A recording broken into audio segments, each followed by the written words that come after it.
जय श्री राम। राम राम। श्रीराम राम रामेति रमे रामे मनोरमे सहस्रनाम तत्तुल्यं రామనామ వరాననే. ఈ ప్రపంచమంతా ఎదురు చూస్తున్నటువంటి ఆ పుణ్య సమయం ఆసన్నమైంది. ఎన్నో శతాబ్దాల యొక్క కోరిక అయోధ్య రామమందిర ప్రతిష్ట 2024 జనవరి 22వ తారీఖున ఆ యొక్క కార్యక్రమానికి ప్రపంచమంతా ఎదురు చూస్తుందండి. ఏం కావాలి మనకు? తక్కువేమి మనకు రాముడు ఒక్కడుండు వరకు. ఆ రాముడు ఒక్కడుంటే చాలట. ఆయనే రాజా రామచంద్రస్వామి వారు, ఆజానుబాహుడు, అరవింద దళాయితాక్షుడు. ఆ రాముని యొక్క ప్రతిష్ట అవుతుందంటే ప్రతి ఇంట పండగ అండి. రేపు భారతదేశం గర్వించదగ్గ ఒక అద్భుతమైనటువంటి ఘట్టం ఆసన్నమైంది జనవరి 22వ తారీఖున. ఎంత అద్భుతం! అందరూ కూడా దేవుళ్ళలో అందరూ మనం దేవుణ్ణి పూజిస్తున్నాం, కానీ రాజుగా ఉండి రాజా రామచంద్రస్వామి ఆయన ఎలా చెప్తారు? రామచంద్రుడితడు రఘువీరుడు. రామచంద్రుడు ఆయన రాజా రామచంద్రస్వామి వారి యొక్క దీనికి ముస్తాబయ్యింది. అయోధ్య అంతా కూడా ముస్తాబయ్యిందండి. చక్కగా పూలతో, దీపపు కాంతులతో, అలంకారాలతో. అక్కడ అయోధ్యలో అయితే దేశ విదేశాల్లోనూ మన భారతదేశం ప్రతి గడపలోనూ ప్రతి ఇంటిలోనూ ఆ యొక్క జయ శ్రీరాముని యొక్క ఎవరి నోట విన్నా ప్రతి ఇద్దరు కలిసినా రామచంద్రమూర్తి యొక్క ప్రతిష్ట గురించి మాట్లాడుతున్నాం. ఎంత గర్వించకదగ్గ. చూస్తుండగానే మనం చెప్తుండగానే గూస్ బంప్స్ వస్తున్నాయి. అంటే ఆ రాముడు ఆయన యొక్క అందం మందారం ఎంత అద్భుతమైంది. ఆయన వచ్చేస్తున్నారు. మనం అందరం కూడా కళ్యాణోత్సవం రోజు చూసే రాముని మాత్రమే మనం ఎప్పుడు చూస్తున్నాం. ఇప్పుడు నిత్య పూజలు అందుకునే ఆ స్వామివారు భద్రాద్రి రాముడు ఇప్పుడు అయోధ్య రాముడుగా రేపు మన యొక్క జనవరి 22వ తారీఖు నుంచి కొలువు తీరబోతున్నారు. ఎంత అద్భుతం! ప్రపంచం తిరిగి చూస్తుంది. రాజు వచ్చేసారంటే ఇంకా ఆగుతుందా మన యొక్క భారతదేశం యొక్క వెలుగు? ప్రపంచ చిత్రపటంలో మన యొక్క భారతదేశం ప్రధాన పాత్ర. రాజమగుటంగా, సింహాసనంగా. చూసారా ఇక్కడ చూడండి, రాజా రామచంద్రస్వామి వారు సీతారామ లక్ష్మణ భరత శత్రుఘ్న ఆంజనేయ స్వామితో పాటు ఎలా కొలువైనారు, అలా మనకు ఆ స్వామివారి చక్రవర్తి, ఆ సూర్య వంశోత్తముడు వచ్చేశాడు. సరే, ఏమేమి జరగబోతున్నాయి, ఏమేమి విశేషాలు జరగబోతున్నాయి అంటే దశాబ్దాల యొక్క వివాదాలన్నింటినీ తొలగించుకొని దానికి ఒక ఫుల్ స్టాప్. అలా అయోధ్య రాముని యొక్క విగ్రహం ప్రాణప్రతిష్ఠ జరుగుతుంది. దేశవ్యాప్తంగా ఉన్నటువంటి భక్తులందరూ ఉత్సాహంగా ఎదురు చూస్తున్నటువంటి ఒక అద్భుతమైనటువంటి ఘట్టం. ఎక్కడెక్కడి నుంచో తండోపతండాలుగా వస్తున్నారండి.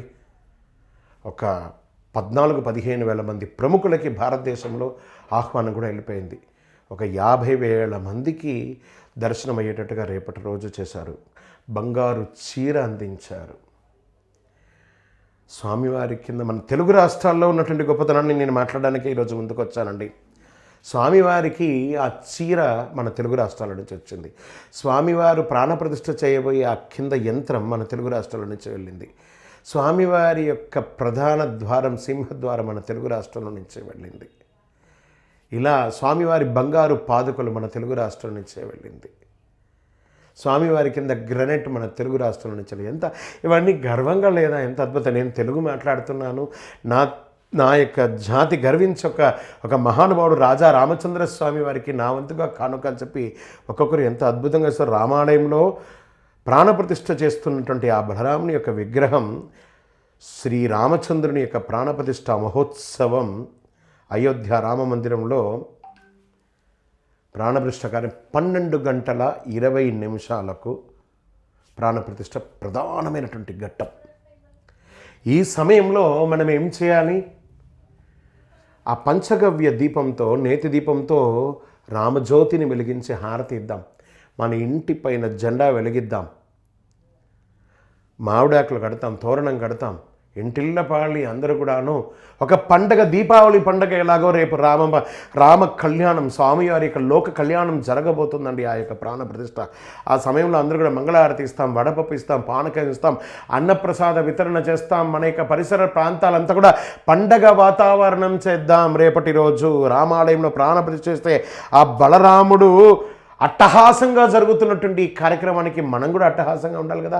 అలా కొత్త బట్టలు వేసుకొని, స్వామి మీకోసం మేమందరం 1000 కళ్ళతో ఎదురు చూస్తున్నామయ్యా రాజా రామచంద్ర స్వామి, మీ అనుగ్రహం, మీ దర్శన భాగ్యం మాకు కలిగించండి అని చెప్పి స్వామివారి దగ్గర మానసికంగా మనం అందరం కూడా ప్రార్థన చేస్తాం, నగర సంకీర్తన చేస్తాం.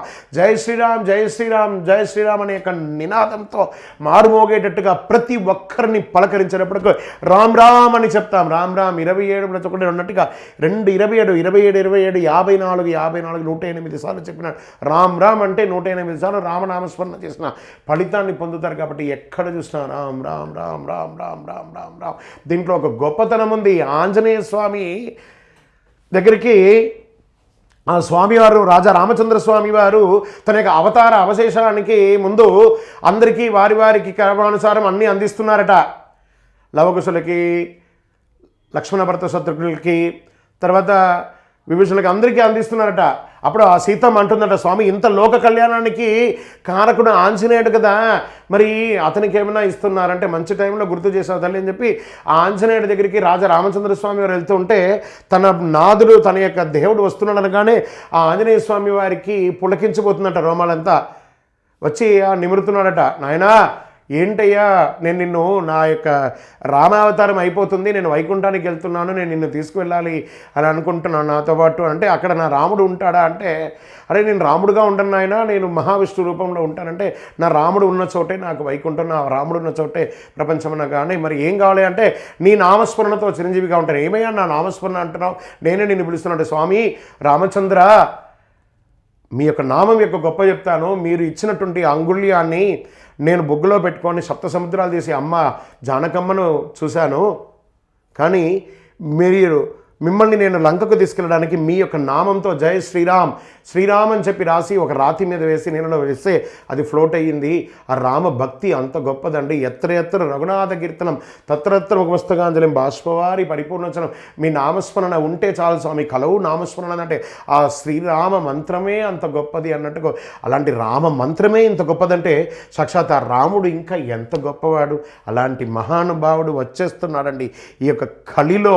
మనం అందరం ఎదురు చూస్తున్నటువంటి అయోధ్య రాముడు, అయోధ్యవాసి రామ్ రామ్ దశరథ నందన రామ్ రామ్. ఆ దశరథ నందనుడు వచ్చేస్తున్నాడు.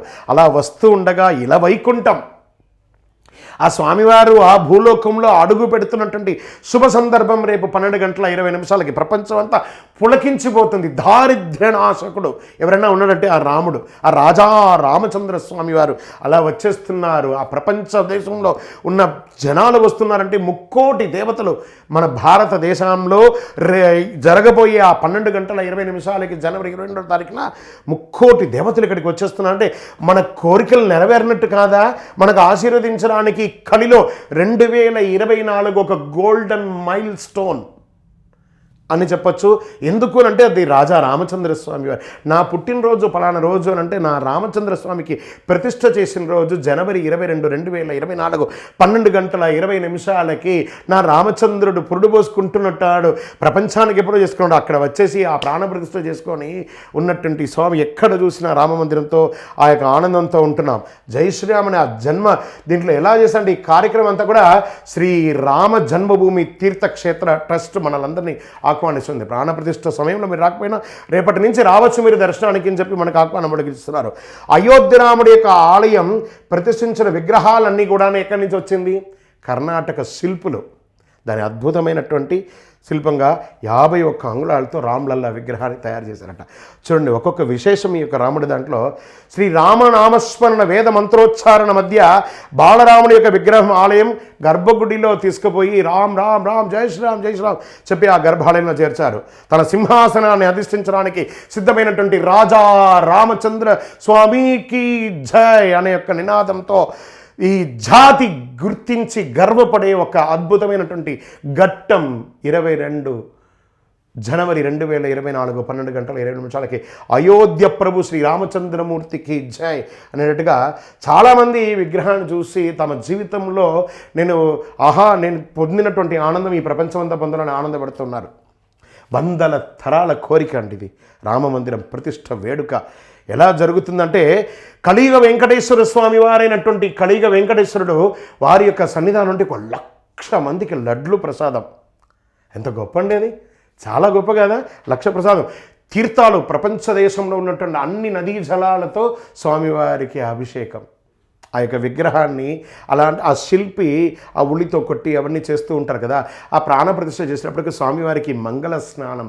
ఆ మంగళ స్నానాల్లో వివిధ జలాలతో, సప్తమత్రికలతో, ఆ యొక్క నదీ జలాలు, సముద్ర జలాలు, అన్ని జలాలతో స్వామివారికి ఇలా గంగే చయమునే చైవ గోదావరి సరస్వతి నర్మదా సింధు కావేరి జలేస్మిన్ సన్నిధింగురు అని చెప్పి రాముడికి అభిషేకం జరగబోతుంది. ఆ యొక్క విగ్రహాన్ని పునీతం చేయబోతున్నారు. మన యొక్క దీంట్లో ఇంకా చెప్తున్నాను చూడండి. ఇక్కడ ఈ దేవాలయానికి ఒక యువ అర్చకుడు, ఎంత అద్భుతం అండి. చిన్న ఒక బ్రహ్మచారి కుర్రోడు ఎలా అతనికి గురించి ఈ కాలంలో రామమందిర పూజారిగా ఒక యువ అర్చకుడిని ఎంపిక చేశారు. అయోధ్య రామమందిరం పూజారిగా యూపీలో గజియాబాద్కు చెందిన అర్చక విద్యార్థి మోహిత్ పాండే. చిన్న కుర్రోడు, ఎంత అతను చూస్తేనే సగం రాముడిగా కనబడుతున్నాడు. మోహిత్ పాండే తన విద్యాభ్యాసం నేర్చుకుంటూ ఇంకనూ తిరుమల తిరుపతి దేవస్థాన వేద పాఠశాలలో వేద విద్య అధిష్ఠించి చక్కగా చదువులు తిరుపతి పూర్తి చేశారు. అతి చిన్న వయసులోనే మోహిత్ పాండే ప్రతిష్టాత్మక అయోధ్య రామ మందిర వారసత్వాన్ని, ఆ యొక్క పూజారిగా వారసత్వాన్ని పొందబోతున్నాడండి. ఎంత భాగ్యం. మన తెలుగు రాష్ట్రాల్లో నుండి వేదం చదువుకొని వెళ్ళి అయోధ్య రాముడికి పూజ చేయడం అంటే మనం చేసుకున్న గొప్ప కాదా ఇది?